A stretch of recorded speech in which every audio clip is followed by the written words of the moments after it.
Hi everybody, thanks for watching this. I wanted to tell you this is a little time sensitive. Greetings dear ones, I'm Kryon of Magnetic Service.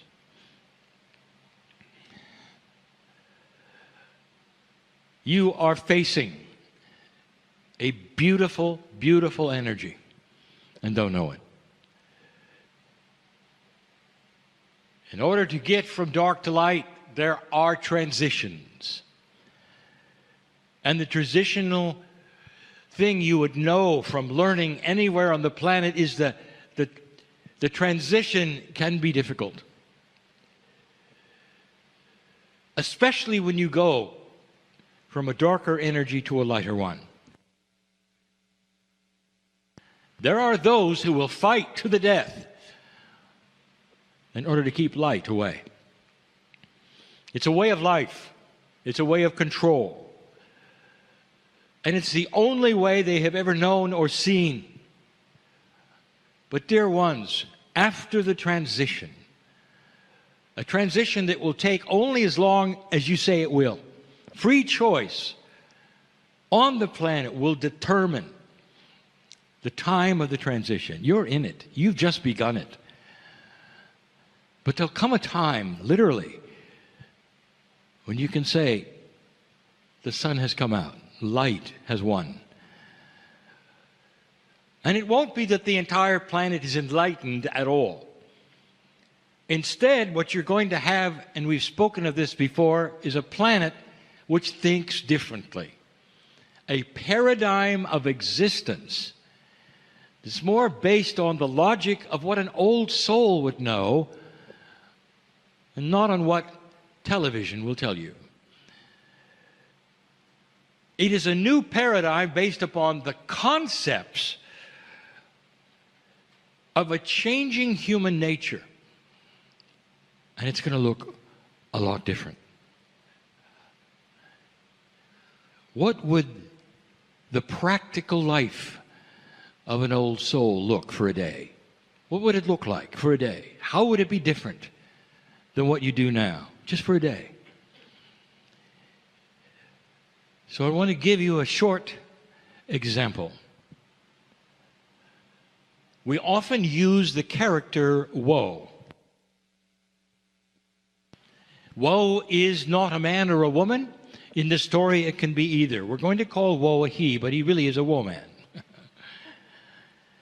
And so it's the story of the practical life of an old soul in a time that is not yet here, yet to be determined, but a new paradigm. From the moment he gets up to when he goes to sleep, just a few things I'll reveal.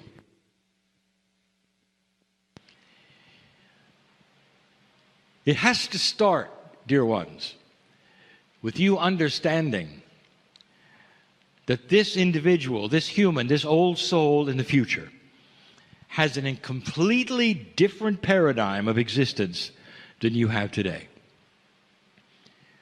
It's a paradigm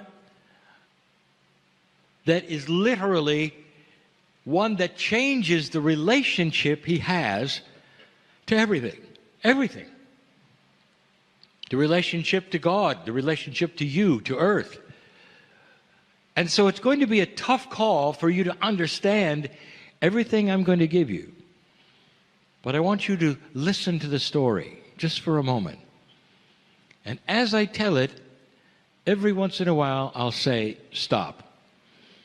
And then I will reveal an old energy comparison to the new energy that we see coming. The night and day revelation. And the things that woe faces as he goes about life. The paradigm shift, his existence, is this. He was born into a civilization, this old soul of the future, that has long past thinking that all of their help comes from the outside. They're not a civilization that thinks that they are unworthy or hobbled in the sight of God. They do not feel that they're going to have to then call on a greater source in order to accomplish everyday life solutions. So right there, the paradigm of his existence has changed, because woe knows what the civilization now believes, is that all things spiritual and beautiful, immense, are carried inside the human being. God inside, a message from the masters that are ancient, is now being applied practically to everyday life.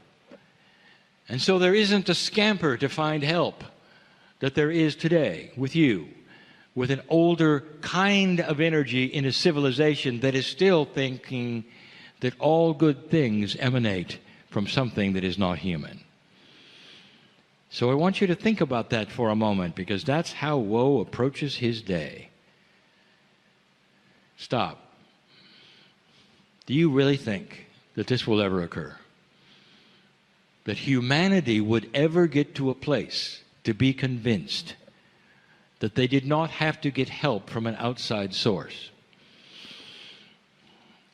It seems to be a stretch of the imagination until you think of this. What does evolution of consciousness mean to you? It's not something that's going to be put upon humanity. It's something that they're going to see for themselves. It's going to be logical. It's going to make sense. Through an evolved consciousness, they will start to understand what the masters meant, start practicing what the masters said, until they come to a conclusion that all of this time, the most sacred things that they ever would worship or believe are inside every single human being. Made in his image means made in the image of love. And in that they would realize that the image of the masters have always been inside. And this is where we start the story. Woe awakens like he does every morning about to go to work. He puts both feet on the floor. And he then expects good things. This is the first thing he does. He pushes the consciousness of benevolence through his day, right at the beginning. The thought that he would have is, this is a good day. And I'm going to have a consciousness that will surpass any challenge I have today. Good things are before me. Stop. How many humans do that? In an old energy, let me give you the popular way. You put your feet on the floor and you're about to get up and you say, oh, here it is again. I hope things go better than they did yesterday. I have all these things. They're still on my mind. I didn't get a very good sleep. I don't know what's going to happen to me today. I hope I survive. Are you seeing a difference? The biggest difference is the expectation of benevolence, a wisdom that would say this day is controllable by me. That is a practical consideration. First thing he does, feet on the floor. He celebrates the fact that he is going to get through any problems that come. Now, do you see an enlightenment in him that it means everything is perfect? Everything in the planet is perfect. It's a rosy planet where nothing goes wrong. This is an artificial idea that many humans have when they think about a planet that is starting to graduate, as though you would all think alike, the same identical thing. It will not be that. Dear ones, you have free choice. You have unique akashas. You'll have different ideas and opinions. You'll still have a form of politics. Sorry. So what woe is saying as his feet hits the floor is it doesn't matter. He's going to get through them all. And he expects to. Now, what is he doing? He is creating, through his consciousness, something physical. A bubble, you might say, that goes before him wherever he goes to help him understand what he's seeing, work with it, graduate through it, and have a benevolent outcome. Is it too much to think that a human would start the day that way? Woe gets in his car after he has brushed his teeth and doing all the things that he had to do, just like you. Car may look a little different, but he gets in it to go to work. On his way to work, he sees something that might actually change his life forever, if he let it. There has been some kind of an accident with the vehicles. And on the curb there is a crying woman, a mother. And he can see the ambulances loading in the still bodies of her children. Grief that surpasses anything. The day starts out well, and in the middle of the day, or even in the beginning, her children are gone. Could there be any greater horror story for any mother? Woe is overcome. You see, in this new earth, in this practical day, compassion is the king. And woe sees it, and suddenly there's more than just empathy. He feels everything she feels. He stops his car, and he's weeping at the steering wheel. He gets a hold of himself and starts a process that he knows about, that he has done many times before, where he starts to visualize this woman in future years of her life, recovering, understanding, surviving, having peace over this event in ways that perhaps are unsustainable in today's psychological world. He sees her recovering in so great a manner that he can visualize her laughing. And that visualization then he sends directly to the curb where she is in that moment of her horror and grief, knowing that he has just practiced something called compassionate action. Stop. Today, if this happened, there would be those who are compassionate. It would wound them forever. They would never forget the sight. It would affect the child inside, their joy factor. In today's civilization, there are so many things like this. There are so many horrors like this that continue daily. And if a human finds out about it, they empathize to the degree that it ruins their life. All they can think about is how unjust it is and how they can change it. And they will weep daily for what is happening somewhere else. And in the process, dear ones, they haven't helped anybody. And in the process, they have pulled themselves down into a lower energy of empathy, worry, fear. All because the compassion got the best of them. For woe, he wouldn't let that happen because he knows that this can happen. And so one of the attributes in this new energy that we are revealing, the practical nature of an everyday life of a person, is to see situations that often would take you to that place and immediately correct and send actions in compassion, because consciousness can change things. Much like today, you would pray for a person. He's doing more than that. He is projecting joy in the future, understanding and recovery for that woman for this day. He starts his car and continues.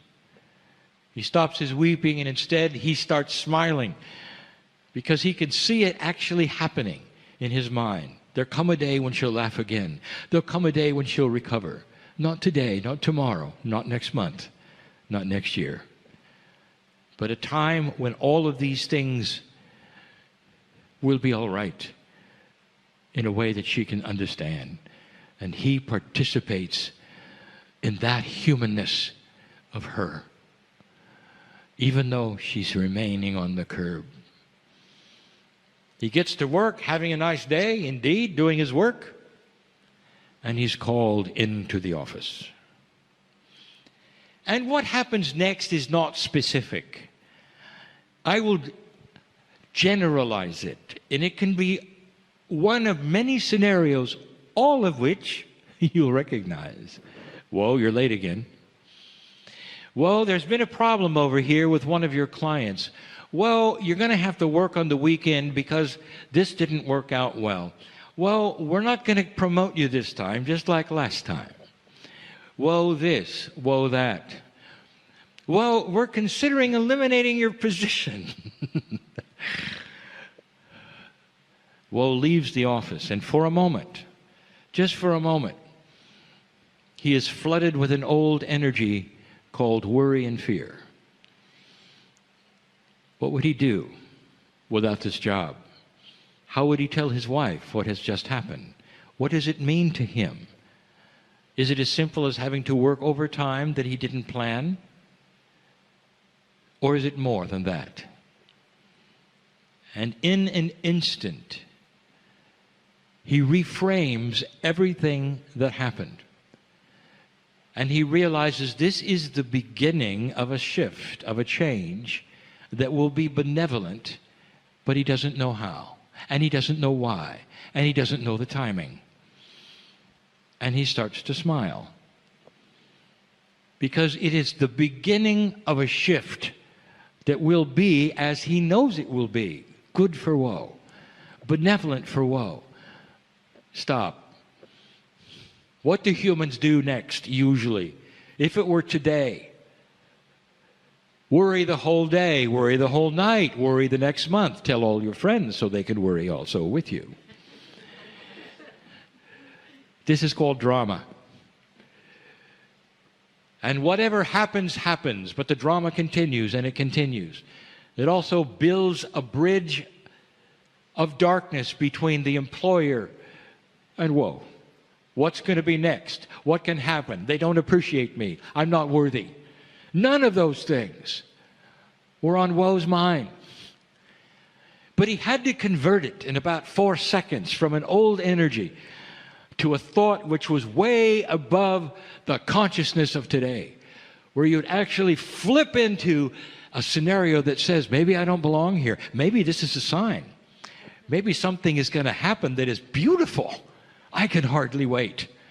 I'll do as I'm told. I'll work the overtime. I'll even accept a pink slip because there's something better coming. It wasn't a half an hour later that he heard the cheering going on. One of his friends in one of the other cubicles in his office had been promoted to one of the positions he wanted. He wandered over to be part of the celebration. And he was.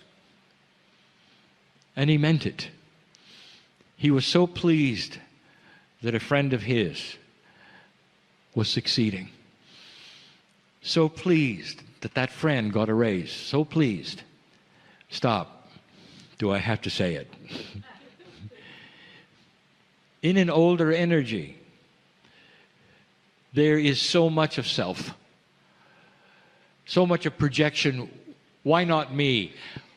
What did he have that I didn't have? He took my job. I don't like him anymore. I'm not going to talk anymore. I'm going to go home and eat worms. Anything to be depressed. This is awful. First I get an idea that I may not be employed anymore, and then I get somebody else who got my job. But that's not what happened, you see. Because woe already knew this or something better. A benevolence is coming. He didn't know when. He didn't know how. But here in front of him was a human being who got something wonderful. It would change the human being's lifestyle. He knew that the human being would go and tell their family, and they would have a beautiful dinner, and they would sing. What a good time this is to celebrate the joy of a neighbor. Is this even possible? Oh, yeah. The practical life of an old soul at work, just like yours, if you go to work. Or mother, if you carry the burden of children and grandchildren, caring for them and all the things that happen around it. There's all these kinds of scenarios that'll take place. It was time for Woe to go home. Woe, like so many humans everywhere, a lot on his mind. And there was some kind of intuitive thought that said, "You're forgetting something." But he couldn't quite put his finger on it, as you say. He drove home.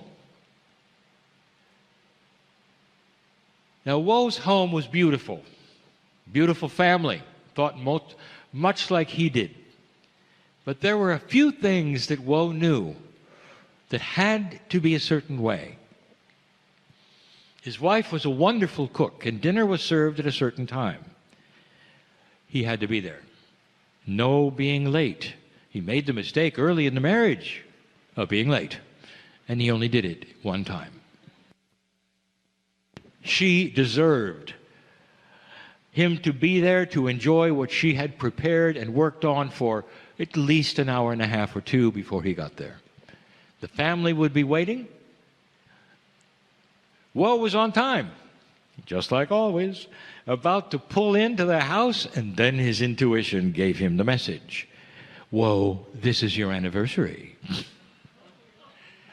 Immediately, there is the decision.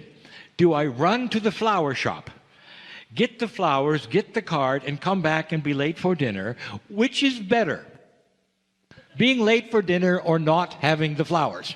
Which would then indicate, I forgot. His intuition served him well, and let me show you.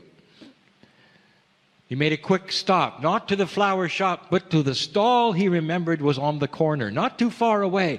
Lots of flowers, lots of good ones, higher prices, but lots of good ones.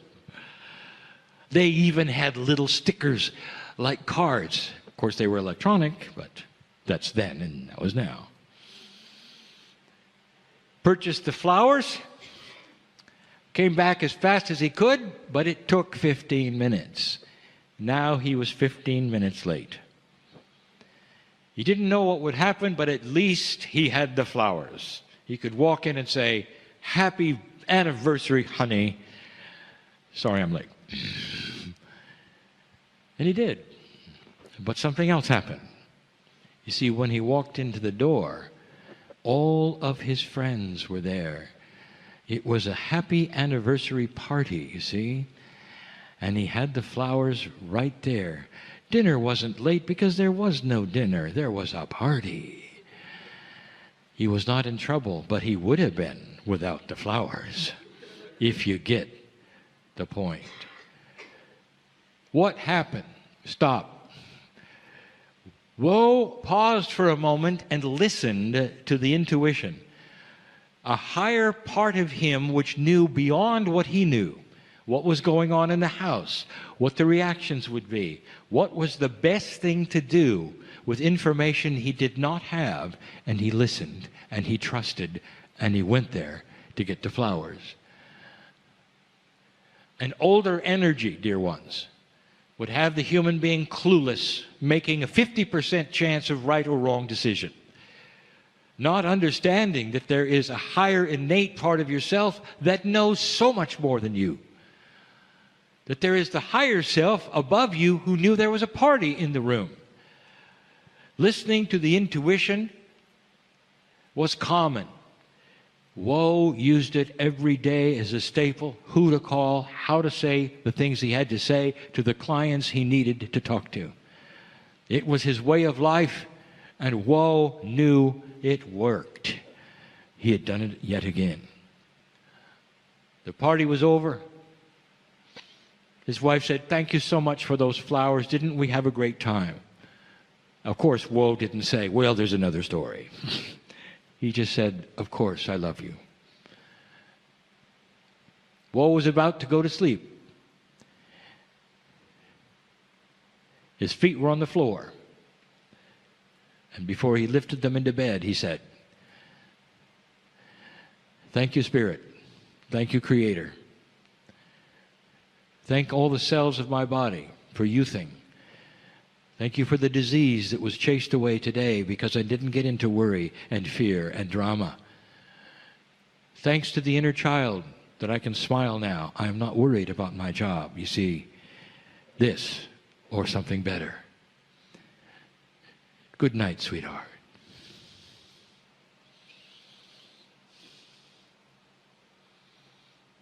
That's real. All of it. That's what's happened on planets you don't know about. That is the potential for you to think so far above anything that's going on in your life now that the reactions are so different. That defines enlightenment. The age of compassion is coming. It will rewrite and reframe all that humans think about and react to. And I just gave you a snapshot. Not something out of the purview of reality at all, but something instead belongs to you and is your lineage because you passed the marker. And you will say, wow, I'd like to be there to see it. You will. All of you.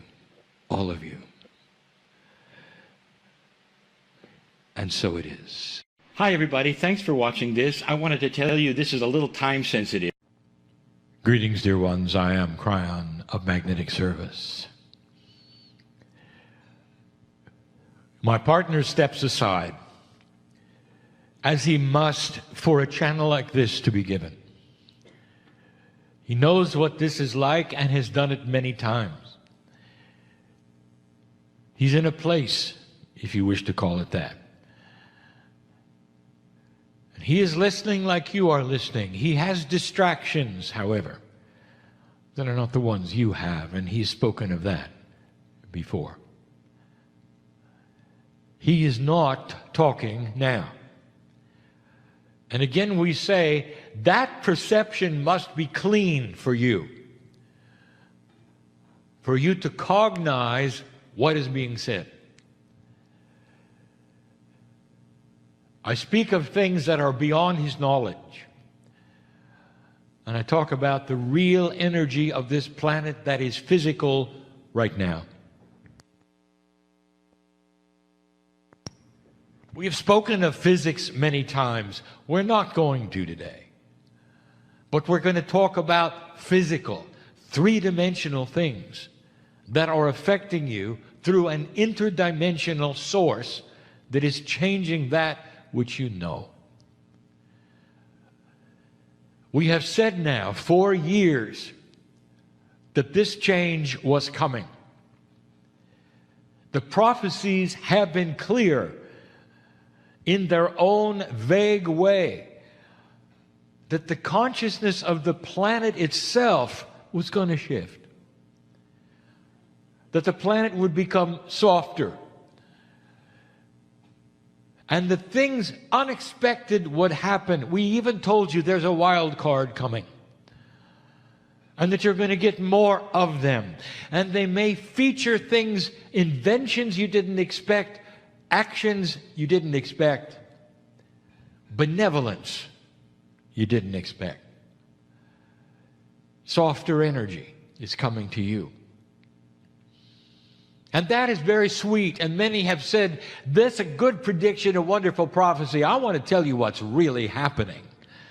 I want to give you the ABCs of it, as you say. I want to give you the physicalness and the reality of what's going on.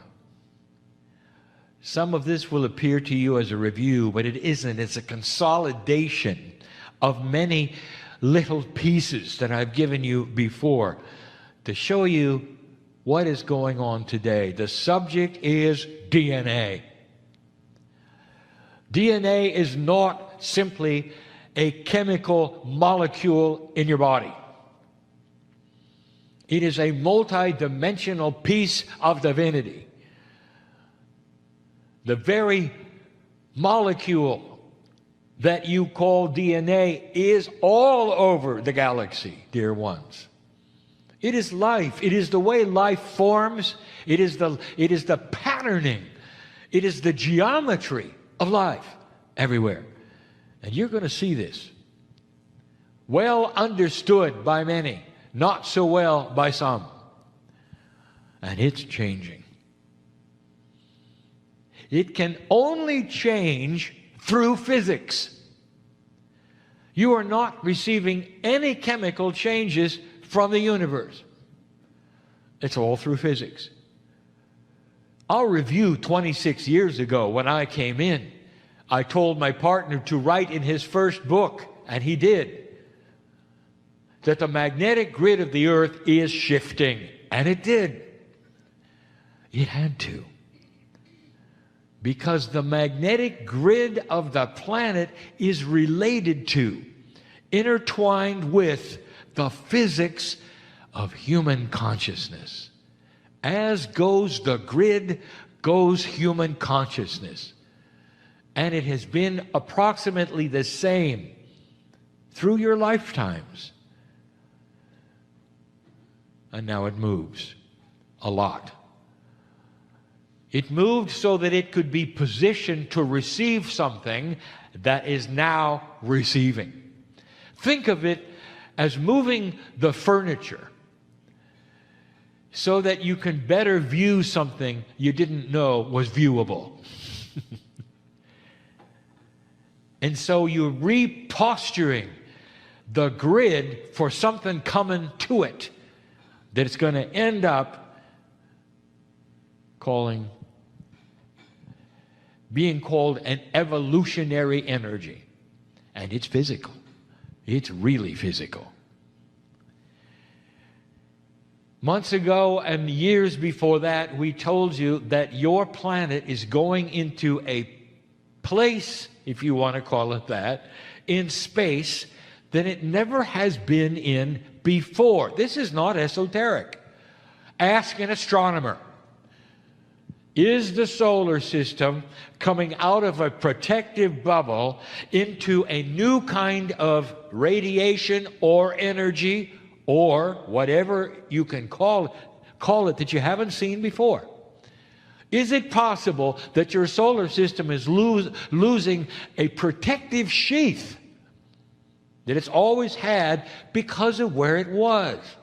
I want you to understand your solar system has always been on the move. It rotates around the center of the galaxy. You're always in a new period of time and space, constantly. But all of the lifetimes on this planet you've had have been in one energy, and now it changes. And now it changes. Physically, what is it doing? The new energy is affecting your sun. Because this energy is designed to do that. Dear ones, what if I told you this energy was always here waiting for you to pass the marker? This is an evolutionary energy that's going to affect your sun, the heliosphere of your sun, which then passes to the magnetic field of the earth, which has now been repostured for new consciousness. Oh, there are those who intellectually will say, well, what if we had destroyed ourselves? What if there was no humans to receive this? It's simple. Nothing would have happened. But the area of space was still there. And the same energies would have been there, and you would not have been. Simple. But you are.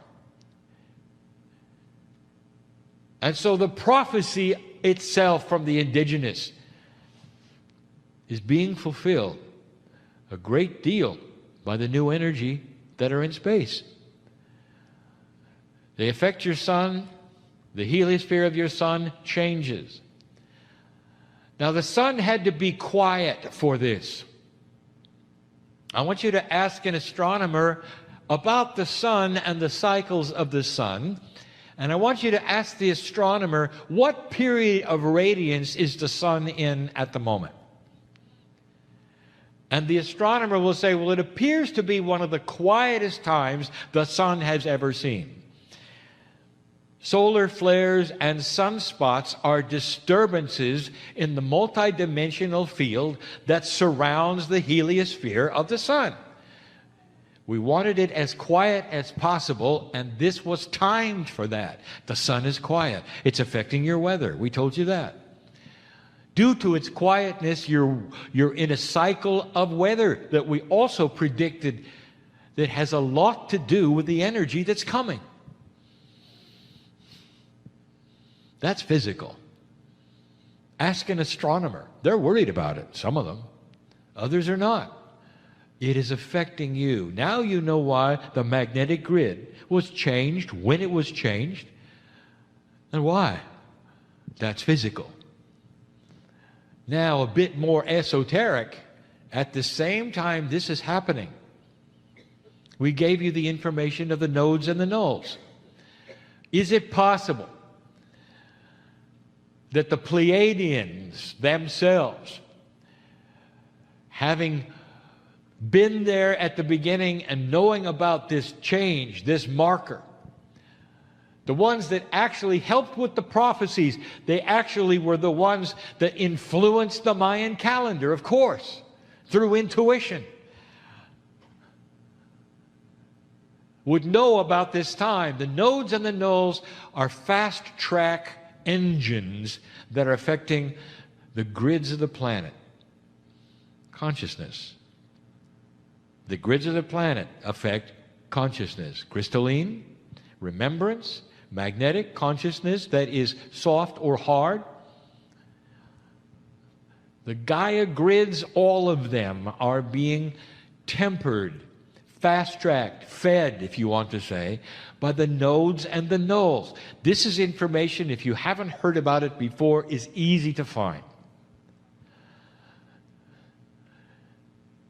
I want you to look at the confluence of energies that are shifting and changing that directly affect one thing, your DNA. The DNA of the human being is ready to shift and change. You'll never see it in a microscope because it's not chemical, it's physics. The 90% of DNA that heretofore was junk, and now you understand it's not, has within it information that is multidimensional and is ready to receive information from the sources I just gave you. Like antennas in your body, the DNA is going to receive and shift, and it's going to affect genetics.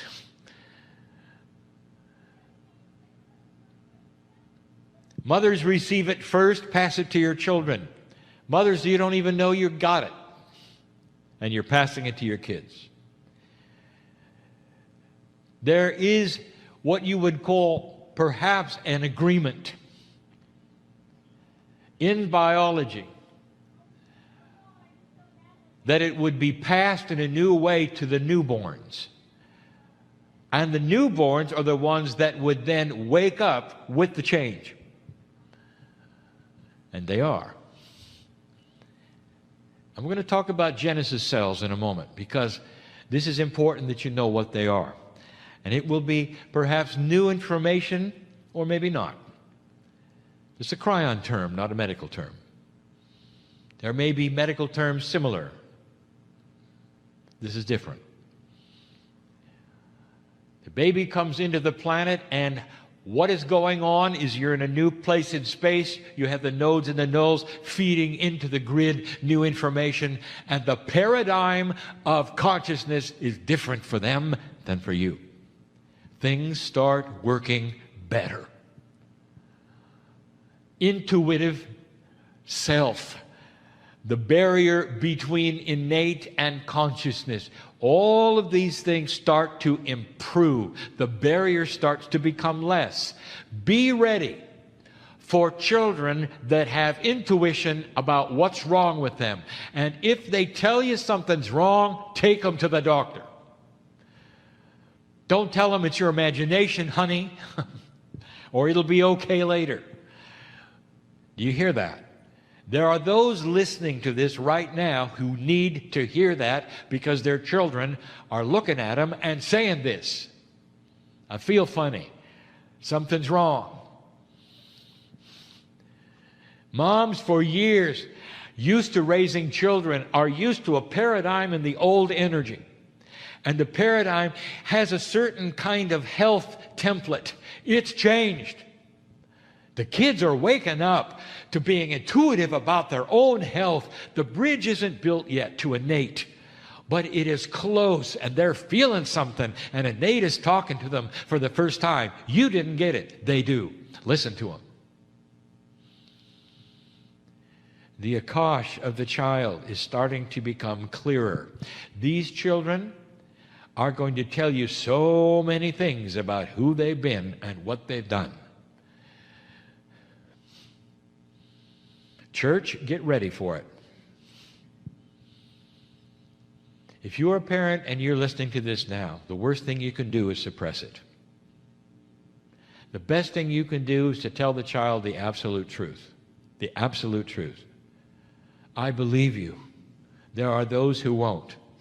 Let's make an agreement when you say it out loud and when you don't. That's truthful. And the child will get it.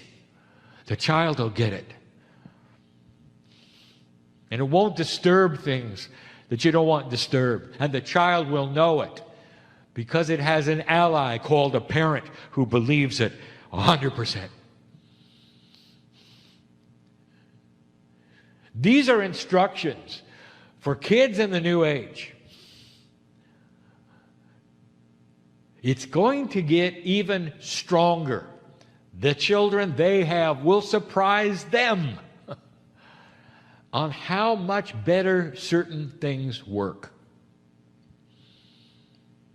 Now that's a newborn child. Instinct is going to work better than it ever has. Now, instinct is not something that you're used to seeing in humans. You see it in animals. Because the offspring of animals, for survival, have an instinct that is passed so well, they can walk within hours of birth. You don't have that. Instinct is starting to become part of that which is akash. It is chemical as well as being esoteric, as is in animals. You ought to have it, and you will. You're going to see children remembering how to walk and how to eat faster. Faster than they should have. Faster than the doctors that know about child development will give you. It's off the scale. Get ready for it. It's instinct. It's simple chemistry, but it's working better. Just like in the animal kingdom. Children will come in remembering what their parents know, what their parents are able to do, what a human being is able to do, walk and talk, and eat properly. As it is now, every mother in the room knows you start from scratch, nothing, zero, every time a child is born. And that is changing. If you look at the individual cell and DNA itself, if you could say what is happening, it is becoming enabled. Now you're using a funny word, and it's a buzzword in esoteric, and it's called activation. Don't change it, it's fine. But it actually is not accurate. You are releasing DNA from a prison.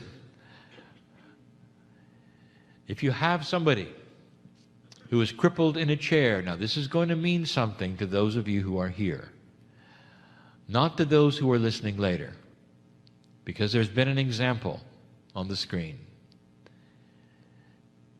A cripple in a chair, shriveled, not able to move.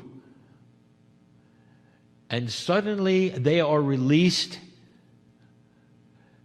slowly from this, and the fingers untangle. The hand starts to become whole again. They start to move and wiggle. because of something that's happened to the DNA. Not to the hand, not to the muscles, not to the fingers, not even to the arm, to the DNA.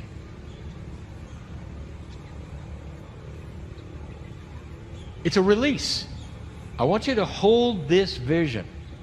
Released from a prison of being crippled. Your DNA is crippled. And it's your free choice of where you wanted to take the energy of this planet, and your DNA cooperated. That is what you've lived with, and that's what's changing. It's not DNA activation, it's DNA release. Release. Look at that. In the paradigm, in your visualization, you're releasing what has been held back. And you're asking how? Do you realize the help that you have? Did you think for a moment that all of this was going to be you just doing things? It involves the galaxy, the part of space you're in, the nodes and the nulls, the creator of the universe. It involves the Pleiadians. It involves your timeline. All of this for you to sit in a new energy and release the DNA. Dear ones, I want to tell you, old souls, there's something you ought to know. You don't have to wait for this. The old soul has the equipment inside right now, just like the newborn. Now, I want you to follow this. We've not talked about this in this way before.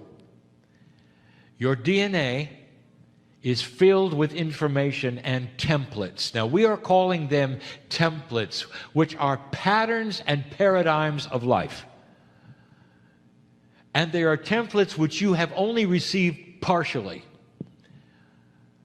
Now, what you don't know about a template, it has what we would call patterning of its own. If you have a portion of a template already, that is to say, a piece of the design, it draws to itself the rest of the design if it could get it. Did you understand that? If you have a piece of the picture, that piece has an attitude. An attitude of desire and wanting the rest of the picture. As soon as it's possible to get that, it's like magnetics. It literally flies to itself, and the template snaps into place, and you get the whole thing. All of you have pieces of the template. And all of those pieces in an old soul are ready to attach themselves, literally calling the names of the rest of the template to come forward. And in this new energy, that is what you can do. You are going to then complete the templates that are missing, old soul. One of the templates that never goes away is part of a manual. Think of it this way. Although it's not linear, I want you to think of the manual of birth. When you came in, what was the manual like? What page were you on when you were 5 days old? What page were you on at 6 months? What page were you on when you were 30? And you all know that all the pages are different because of the chronology of growing up. The pages are still there. The template is still there for what I call Genesis cells. Genesis cells, as I will define them, are the cells of a newborn which accelerate growth and learning. All the antennas are 10 times as long as they are for you now. The child absorbs the world in 6 months, learns everything in 6 months. Speech, walking, all of the things. Its antennas are so big, listening to the attitudes and the consciousness of every single parent in the room. You know that. It's different for a kid than it is now. And then that slows down. And then you have the adult. Genesis cells, they're still there. The template is still there. The instruction sets for how they're made, if you want to call it that, are still there. By the way, it's all physics. Now, old soul, these cells are available for you now. Just go get them in the book.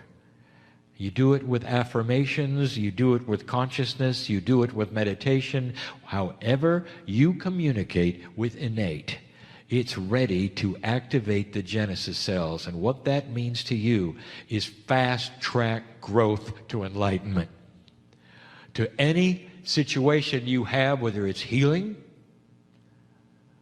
whether it's teaching, whether it's talent, can you imagine right now, whatever age you are, 10 times? Genesis cells are ready for the old soul. I keep saying old soul. Did you notice? You've got to have graduated. In other words, a number of lifetimes gives you the template information that a newbie would not have that's been on the earth 4 or 5 times. You've got to have 100 lifetimes, maybe 1,000, to develop experience, to recognize what's going on. Every one of you in this room can say to yourself, I know that I've been here before. You know too much. You feel too much. You're in this room. You wouldn't be otherwise. That's been stated. It's accurate and it's true. You're an old soul. Everything I just told you is about the enhancement of the human being in an energy that if you were alert, you would have expected.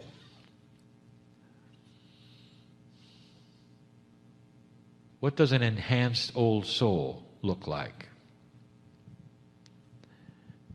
And the answer is compassion. I close with this. The secret to mining your Akash is having a compassionate consciousness. Does that surprise you? That's what has been missing all along. If you're going to mine your Akash, that is to be in touch with who you were and start rewriting who you are, you're going to have to come to an agreement of compassion with yourself. Lack of anger. Care for others. Purity of God inside. Now, I've never said that before. That's physics. The physics of consciousness to create compassion creates what I call compassionate action. Then you can start mining your Akash. It's for everyone in the room. An old soul knows how to do this. Those listening, I know who you are. You wouldn't be listening unless you were an old soul, even an uninterested old soul. You are one. You know you are. Compassion is the king of all descriptions of emotion at this point on the planet. It's going to lead you into an evolved state, and without compassion and caring for others, it is not going to work. In fact, nothing will work. Very slowly, there's going to be a split, and we talked to you about it before, of those who are compassionate and those who are not. And it's going to be obvious. Obvious. Caring or uncaring. State of mind. That's the split to come. Don't worry about it, compassionate one.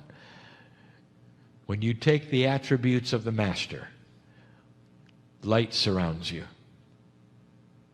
No more fortressing. Some of you know what that is. No more catching the diseases of the day. They won't be able to touch you with compassion. It's physics. It's real. It's physical. And it's happening now. Your society will reflect this sooner than you think. And you turn on your news and you think I'm crazy. Just wait. There's some wild cards coming. Benevolent in a new energy. I'm crying in love with humanity. And so it is. Hello, I'm Lee Carroll.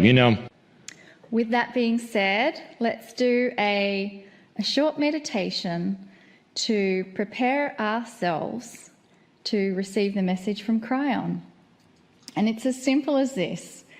Close your eyes. Take a deep breath.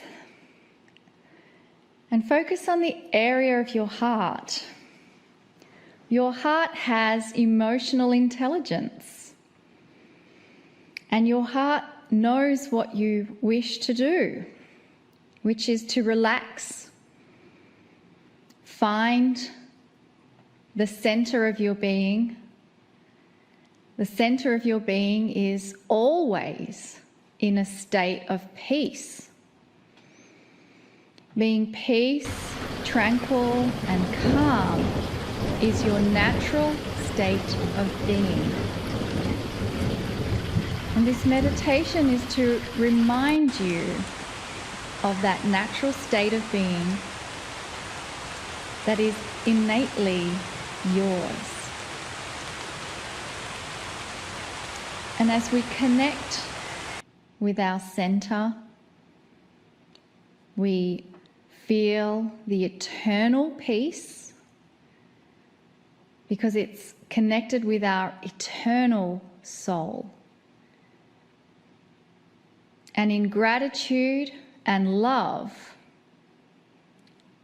let us now continue to receive the messages from the loving entourage of Kryon that is coming through the veil in a third language being delivered to you.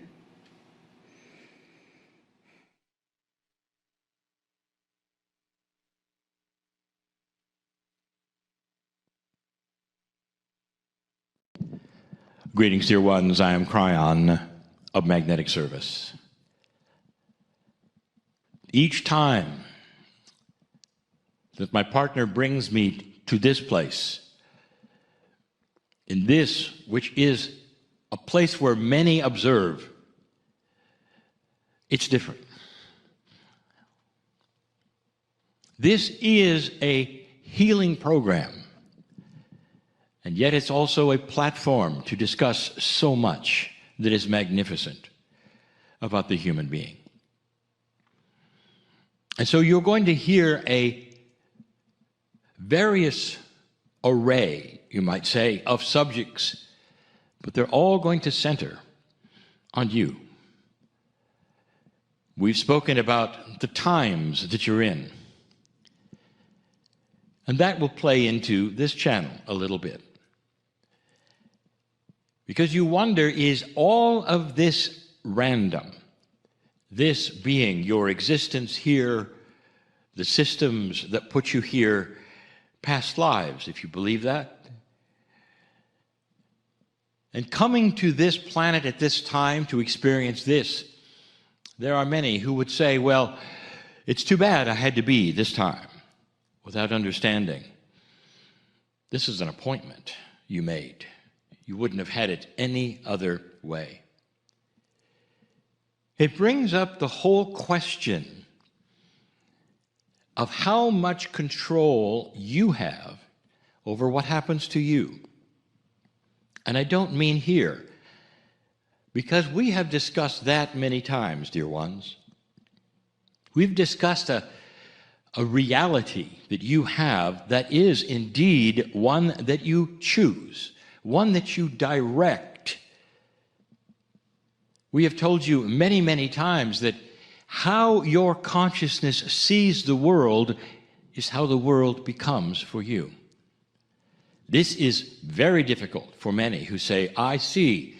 You mean that I'm not going to step out and have the chance of being run over by a truck like everyone else? And the answer is, you're right, you won't, because your consciousness won't put you in that situation. We have discussed that very thing. Can consciousness field those kinds of issues? And the answer is yes. And we say field those kinds of issues because you are dealing with something called the field. Fielding something means to work with it. You work with a reality so you be in the right place at the right time. Your consciousness, if it's high enough, will direct you there. This is you controlling your own reality, but it's far, far greater than that. That's why you're here. Are there systems, you might ask, that would put you in other places where you have a say about esoteric things. And what would those things be, you might ask? And the answer is everything. How esoteric would you like to get? Well, seeing as though you're listening to channeling, you're already there. The first belief systems on this planet, long time ago, started understanding a staple of existence for you and your soul. And that is that you come and go and come and go and come and go.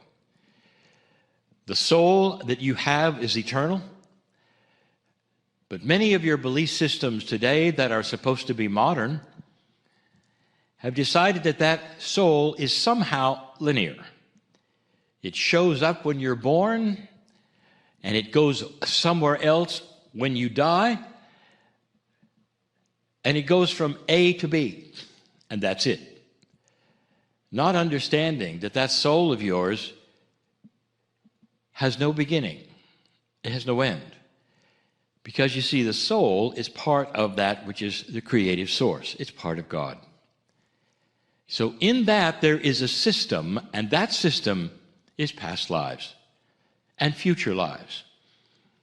The system is, if you wish to call it, reincarnation, where your soul reincarnates over and over again. This was the intuition of the first systems on the planet, and even this day, right now, more believe in that system than not. So it's not something that belongs to a few. But let's ask the question, if you believe in these things, what is the system? And in that, how much do you have to say about it? Now, if you buy into what many tell you, you don't have anything to do with it. It's like the king on high directs it. And that, dear one, is linear. It comes from you in a human family. That's what your father would do, or a king would do. That's what government would do. And that's often how you see God. That's not how it works at all. You've heard of collective consciousness. It's more than that. When you're on the other side of the veil, dear ones, you are connected to all that is. Are you understanding that? You may understand the verbiage, but you can't really truly understand it, because that is a connection that is not for you here. You are part of all that is when you're not here. And therefore, there is no committee meeting to decide if you're coming back, when you're coming back, what gender you will be, what you're going to do, who you'll be with, what culture you'll be in, all of these things. There's no committee to decide that. There's no instructions that come down in a book to help you decide that. I've described this many times to you, and yet I want to tell you again. This is more magnificent than you think. It's you, with that which is all the other entities, making instant decisions. If you even want to call them decisions, it's a knowingness of how you will come back, who you will be. We've told you many times that the system of reincarnation is one that honors the human. And that means you often come back in the same culture and the same language, even often the same gender, for many years before there's ever a change. This honors you, for that means that you awaken with an akash that you recognize. The language is recognizable, the culture is recognizable. And as you grow up with certain parents, you're having the same experiences you've had over and over, and it's comfortable, and you fall into a pattern. The entire reason for reincarnation is learning. You might say it is a school of consciousness that creates an old soul. And with many, many lifetimes, no matter what you've done, no matter where you've been, What happens at the end of that is maturity. And with free choice, you either awaken or not to a grander truth. Welcome to the grander truth. But I want to tell you more about what's happening there. You're part of it there. I want you to understand just how much is involved in this that you have something to say about. Oh, I know what you're going to tell me, Kryon. You're going to tell me that I selected my parents, and you're going to tell me that I selected all the things that I'm going to do. I'm going to tell you, Kryon, there is no way I would have chosen those people. You see, I've been here before, and I've heard you, human being, because you don't understand. You don't understand the system. The system is not about personalities. It's about energy and love and compassion and learning. You will stand there at the wind of birth, seemingly with millions of other souls making decisions at the same time, and you will look and see and understand you're going to come down to this planet and be born perhaps of difficult parents in dysfunctional families. And the entire reason is because you're going to be the only old soul. And as you start to grow up, you'll have an awakening of knowingness, and they will have not a clue. You understand where this is going. You become their teacher. How do you like it so far? This is what many of you have chosen, and you have to do this because that is the compassionate way of God. When I say you have to do it, I mean there is no other choice. That is the way of it. That is the road of compassion. That's the road of understanding and maturity. And you will stand there and say, what is the most difficult place? Because there is light needed in this family. I want to come over here and do this and that. And then at the same time you'll say, and I want to continue being a musician. I want to continue with my artistics. I want to continue to think a certain way. All of that is honored, if you noticed. And musicians become musicians. So the creative parts of you, those blessed, beautiful parts, can continue, even in dysfunctional families. This is more complex than you think. There's this idea that the more lifetimes you're in, the more you graduate, and the nicer life you're going to have. So the more lifetimes you live, the more comfortable you'll be lifetime after lifetime. Let me give you a reality check. The more mature you are and the more lifetimes you have under your belt, the more you can do for the planet when it needs you, especially in dysfunctional places like families who don't know anything about that creative, beautiful source, and you do. I'm talking to so many of you who become what we have called the black sheep of the family. You're not welcome home. But let me tell you something. You have had a huge influence. You've made them think about things. You've made perhaps changes in their Akashic record. Did you know that's possible? You are interfacing with everyone here in a multidimensional, grander way than you think. You're planting seeds everywhere you go. What they do next, the lifetimes they live next, will have you in their Akash as a remembered teacher with things they can never forget. Things you've told them that they may disagree with, but then they can see who you are. We've told you before, no matter who says what to you, show them kindness. No matter what names you are called, show them understanding and kindness. No matter what they do because they don't agree with you, even perhaps to disowning you or telling you to go away and not come back, I want you to see what they are going through in their dysfunction because they don't have the love that you do. And treat that accordingly because you have the compassion and the love to look at them and say, no matter what you say or what you do, I love you. And that will change them. It always does. It always does. Oh, you have so much influence on who you are today by appointment on this earth to be right here going through this, old soul. And so it is.